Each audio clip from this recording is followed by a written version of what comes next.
కానీ దేశవ్యాప్తంగా ఉన్నటువంటి రైతుల యొక్క రుణమాఫీ ఎందుకు చేయలేకపోతున్నారు అధ్యక్ష? చేయాలి కదా అధ్యక్ష. ఈ దేశం వ్యవసాయక దేశం అధ్యక్ష. అత్యధికంగా వ్యవసాయం మీద ఆధారపడి ఉండే దేశము.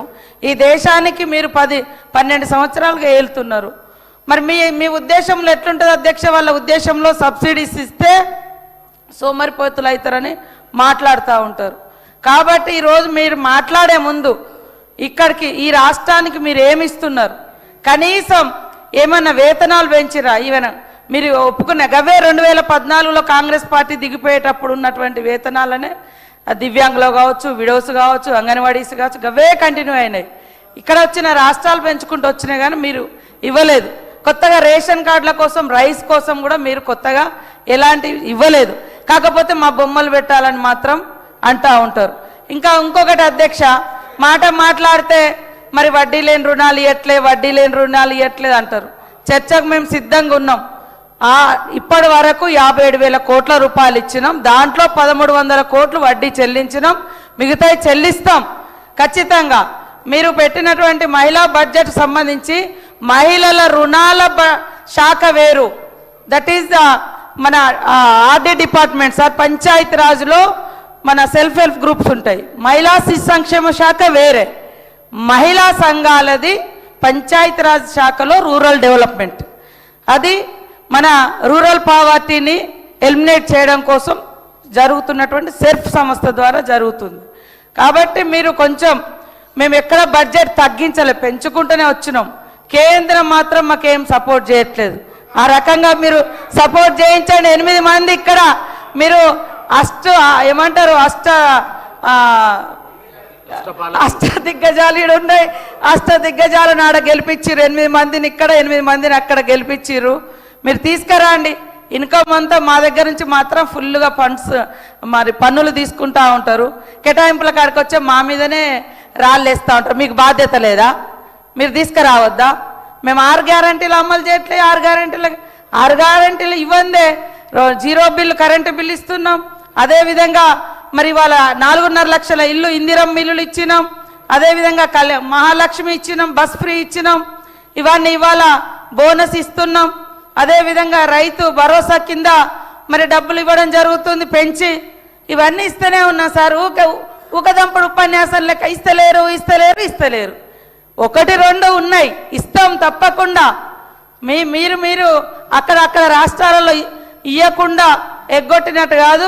మా ఆర్థిక వ్యవస్థ ఇబ్బందులలో ఉంది కాబట్టే మేము ఆగినాం సార్. తప్పకుండా మాకు ఆ చిత్తశుద్ధి ఉంది, ఇస్తాం సార్. ఏమన్నా అంటే కోటీశ్వరులను చెప్తా అంటారు అనడం, కలగనడం తప్ప అధ్యక్ష. మేము మా గవర్నమెంట్ వచ్చినాక 4,70,000 మందిని మరి వాళ్లకు చిన్న బిజినెస్లు పెట్టిస్తే వాళ్ళు ఒక వ్యాపారవేత్తలుగా తయారవుతున్నారు అధ్యక్ష. మేము కలగంటున్నాం 1 కోటి మంది మహిళల్ని కోటీశ్వరులను చేయాలి.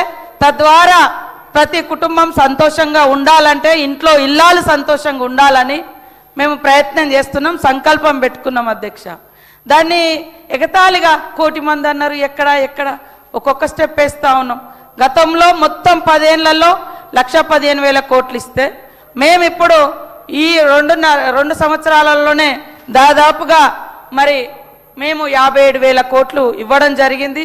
ఆ వడ్డీ కూడా ఇంకా చెల్లించేది ఉంది, చెల్లిస్తాం. నెక్స్ట్ బడ్జెట్లో కూడా మహిళల వడ్డీలకు సంబంధించి 2,500 కోట్లు పెట్టినాం. వడ్డీ డబ్బులే, అవి కూడా ఇస్తాం అధ్యక్ష. ఇక నెలవారీ పెన్షన్ సంబంధించి కావచ్చు, రైతుల నెలవారీ పెన్షన్ ఎడిపోయింది అధ్యక్ష. బీజేపీ వాళ్ళు అన్నటువంటి మరి హామీ, ప్రతి అకౌంట్లో కాలాదాన్ లాతాహు అకౌంట్ మే ఏమంటారు వేస్తామని అన్నారు సార్. ఏది సార్? 12 సంవత్సరాలు అవుతుంది. మేము వచ్చి 2 ఏళ్ళు అవుతుంది అధ్యక్ష. మేము వచ్చి 2 ఏళ్ళు అవుతుంది. సంవత్సరానికి 2 కోట్ల ఉద్యోగాలు ఎక్కడ పోయినాయి అధ్యక్ష? మేము వచ్చినాక దాదాపుగా 70,000 ఉద్యోగాలు మరి మేము ఇవ్వడం జరిగింది అధ్యక్ష. పెట్రోల్కు ఎవరు రేట్లు పెంచుతున్నారు అధ్యక్ష? మేమా అధ్యక్ష? ఈరోజు గ్యాస్ దొరకక ఇబ్బంది పడుతున్నది మీరును ట్రంప్ గారు. మరి అక్కడటువంటి ఇజ్రాయెల్ ప్రధాని, ఆయన ఫాదర్హుడ్ అట, మన ప్రధాని మదర్హుడ్ అట. అన్నాక 3 రోజులకే యుద్ధం స్టార్ట్ అయింది అధ్యక్ష. మరి ఇవన్నీ కూడా మీరు అనేక హామీలు ఇచ్చిర్రు. ఇవాళ అనేక 12 ఏళ్ల నుంచి మరి ఇబ్బంది పెడుతున్నారు.